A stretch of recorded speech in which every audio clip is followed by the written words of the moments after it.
We got Miami Dolphins breaking news on this Monday afternoon.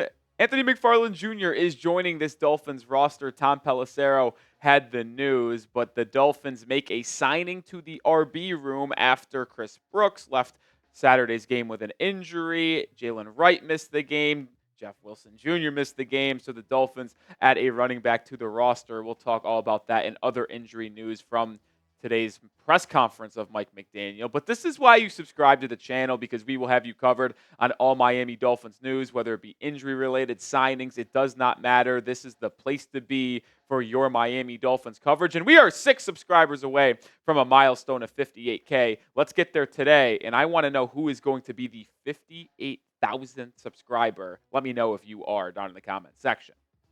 All right, let's get to know the newest Dolphin here, Anthony McFarland Jr., the running back who played at Maryland for his college ball. He was a 4th-round pick in 2020 NFL draft, so he's someone who got picked relatively high, because mostly when we're talking about signings this late in the camp, a lot of UDFAs, but this was a former draft pick. He actually played for the San Antonio Brahmas in the UFL for 2024, and he has experience as a kick returner, spent 2020 to 23 as a member of a Pittsburgh Steeler, didn't get picked up in free agency, so went to the UFL, and then is obviously joining the Dolphins team late in camp here. And McFarland's cool. Like, he's got some speed. He ran a 4.44 when he was doing the 40-yard dash at the NFL Combine, so he's a fast player and does have special teams value.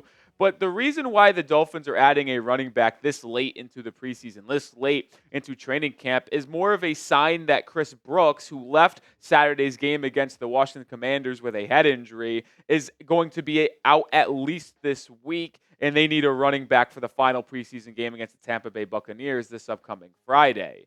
Like I did mention, though, it will be interesting to see how McFarland performs in his preseason game with the Dolphins. I'd expect to see him have quite a workload, if we're going to be honest. I don't think Mostert or Achane will play. Jalen Wright's working his way back from injury. So is Jeff Wilson Jr. So with those two statuses up in the air and unclear, it looks like Anthony McFarland Jr. will get the bulk of the carries this upcoming Friday night. So he'll have a chance to showcase why he could be a crazy late addition to this Dolphins 53-man roster, or potentially showcase for other teams in the National Football League. But I am intrigued to see how he uses that 4.44 40-yard dash speed in an offense that is predicated on having a lot of speed, especially in that running back room. All right, the newest Dolphin is Anthony McFarland Jr. Let's welcome him to the Fins. He's probably feeling good about himself after being brought back to an NFL roster. And if he wants to see how the Dolphins fans are reacting to him joining the squad, I want him to know that we have his back. Spam those AMJs down in the comments section. Let me see who can spam it the most. All right, let's talk about some injury news for the Dolphins now, because Mike McDaniel did release a lot of new information. We'll start with Chris Brooks, because I suspected that he is likely going to miss this preseason game, and he was placed in concussion protocol today, which means it's unlikely that he's going to be able to turn around and play on Friday, and I don't want him to either, if we're going to be honest. Head injuries are nothing to play with, and we know this with Tua Tagovailoa as well. Brooks took a massive shot to the head after that 59-yard run on Saturday night, so hopefully Brooks is able to recover and stay healthy for the long term. F football, honestly, in this case. Just make sure you're good for your life, honestly. All right, we have a serious injury, though, to talk about with River Cracraft. Mike McDaniel said that he sustained a significant upper body injury in the preseason game. Remember, he went to the locker room after catching that 16-yard touchdown from Tua in the first quarter on that 4th and 2 little fade. It was a great play by Cracraft and Tua, but ultimately led to Cracraft living the game, and it's a serious injury. McDaniel said specifically, it will be some time for sure. It doesn't appear to be season-ending, but it will be some time.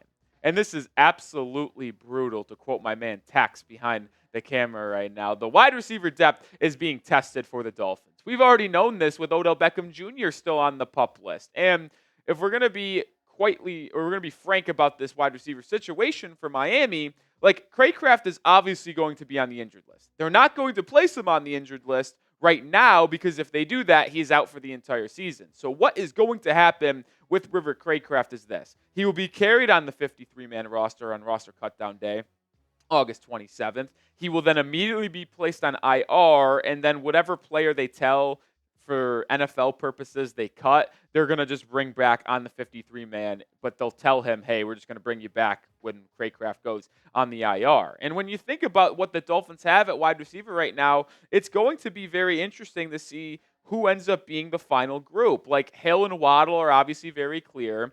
OBJ is going to be on the final roster, or in the final 53-man roster, obviously, but he's on the PUP list right now. So can't really count on him to be playing in that week 1 game against the Jacksonville Jaguars. Malik Washington is your wide receiver 3 potentially, because Braxton Berrios has struggled in the preseason thus far, and River Cracraft's out with an injury. Like, this room is not great right now. There's a lot of injuries, and then what ultimately looked like one of the most complete rooms on this roster going into training camp, when you thought of a healthy 6 being Malik, Braxton, Cracraft, OBJ, Waddle, Hill, now doesn't look like that's the case anymore. Like, this room is not great, and especially when OBJ isn't continuing to get onto the football field, because McDaniel also spoke about OBJ, who is currently still on the PUP list. He is not going to be practicing this week. McDaniel said there's been progression every week. He's not rushing the process. I'm not worrying about it. I know the intent is right on both sides. The intention is not having something holding him back once he get on the field. So he is not going to be practicing this week for the Miami Dolphins. And I've said multiple times that I also don't believe that he is going to be playing in week 1 against the Jacksonville Jaguars, because as we are just 3 weeks away, like, how is he going to be elevated off the PUP list and get ready in this offense to be playing in week 1? So when you think about what the Dolphins can roll out at wide receiver for week 1 of the NFL season, it's Tyreek Hill, it's Jalen Waddle, who will be back, unless he suffers a different injury, because I think they're just keeping it cautious right now in his return in the preseason. And then that third wide receiver, is it going to be Braxton Berrios? Is it going to be Malik Washington? Is it going to be Eric Ezukanma? Like, I don't know, man, but either way, this week 1 depth chart at wide receiver for Miami is not looking good right now. I got more thoughts on the matter here in just a second. But we are sponsored by Game Time. I mentioned that week 1 game. Well, guess what? That's the next time Miami is playing at Hard Rock. So if you want to go to that game, make sure you use Game Time, the #1 ticketing app in the America. And I love using them because they have the best features to use. They have all-in pricing, which allows you to see the exact price of your ticket before you go to checkout. You won't be blindsided by fees when you think it's $150 for that ticket, but actually it's $220 when you go to check out. They also have panoramic views, which allow you to see your exact vantage point at the seat you are viewing. I absolutely love it. And it has the lowest price guarantee as well. If you find the same exact seat in the same exact section, same exact row on a different ticketing app cheaper, Game Time will actually credit you 110% of the difference. I love using Game Time. It's the only way I get my tickets nowadays. So make sure you download the app today, create an account, and use code CHATSPORTS for $20 off your first purchase. Terms apply, but again, create an account and redeem code CHATSPORTS, CHATSPORTS, for $20 off. Download Game Time today. Last minute tickets, lowest price guaranteed. All right, Eric Ezukanma, I can confidently say you are on the 53-man roster. And this wasn't always going to be the case. Like, when we first were going in the camp, we knew that it was likely going to be Malik, Berrios, OBJ, Waddle, and Hill, but that 6th wide receiver spot was going to be fought for from Eric Cracraft and Taj Washington. But then once he was placed on IR, River Cracraft is going to miss week 1 with an injury. It seems like Ezukanma is guaranteed to be on this 53-man roster in that week 1 game. And I will give him credit. He did have a very nice performance. He did not play in the first preseason game for Miami against the Falcons, but last week against the Commanders, he did have 5 catches for 65 yards, including a really nice fade route that Mike White connected with him on. So Ezukanma flashed why so many Dolphins fans want him on this team, because he's one of the biggest, if not the biggest, wide receiver on the roster at 6'2", 206 pounds. He's also athletic, agile. I think Ezukanma is going to be on this team. Question, he actually might be wide receiver 3 for this roster, or maybe they just run a lot of 2 running backs and 2 tight end sets in week 1 and not really go through too many wide receiver 3 sets. All right, let's transition over to some other injury news on the defensive end of the field. David Long Jr., who left the Saturday preseason game against the Commanders with a hand injury. He would have been available to return if it was a regular season game, but obviously you're not going to press it in the preseason, and there's no need to anyway because the starters already got pulled on other ends. And this is great news for Miami because David Long Jr. looked like he was going to be an absolute menace on Saturday night. He was making plays left and right. He really showcased his sideline to sideline speed, pass coverage, getting downhill as well in the running game. I am very high on these three linebackers. Anthony Walker Jr. didn't play due to injury, but Jordan Brooks and David Long Jr. looked like they were playing really good together in the middle of that Dolphins starting defense in 2 possessions. So I am very, very excited for these linebackers this upcoming year. I keep on saying it, but this defense for Miami with Anthony Weaver calling the shots is going to be extremely good. Some bad injury news for Miami. Cam Smith hurt again, week to week after picking up an injury. And it's really unfortunate, too, because he had a really tough drive on the first drive of the game when he got targeted 3 times by Jane Daniels. Terry McLaurin had 2 catches for 27 yards, specifically on Cam Smith.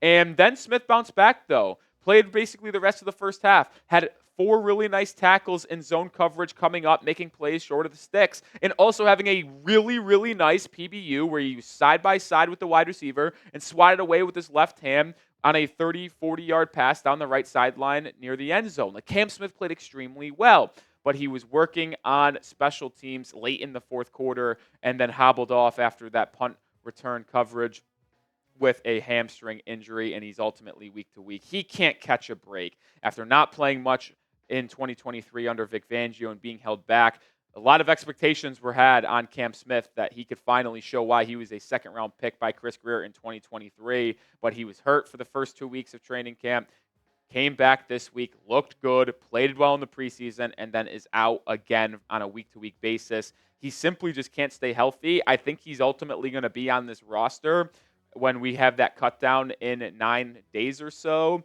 but he does not instill a lot of confidence in me because we've seen a history of him being injured. All right, which injury concerns you the most for the Miami Dolphins? Cam Smith, River Cracraft, OBJ? Which one gives you the most pause? Like, oh boy, this is not good. Drop a name for me down in the comment section. Another injury, Braylon Sanders. This one isn't as big of a deal because he is not going to make this roster, but unfortunate for him. He's week to week as well, and his status is up in the air for Friday against the Buccaneers. He needs to play to try to showcase why he should be on the practice squad or a different NFL 53-man roster. He's had some drop issues, had a couple nice catches on Saturday, but ultimately is not looking good for his career as we get to the 2024 season. And the final injury news that we are going to talk about today is a positive one. We're ending the show on a positive note. McDaniel said that Jordan Poyer is coming back to practice week. He has missed the last couple weeks with a thumb injury, and McDaniel labeled him as a warrior, which is good to hear. I really like Jordan Poyer. I think he's going to be a great addition next to Javon Holland. I don't think Poyer will play in the preseason game. That is for sure against the Buccaneers, but it's good to know that he is getting his way back as we are about 2.5, 3 weeks away from week 1 against the Jacksonville Jaguars.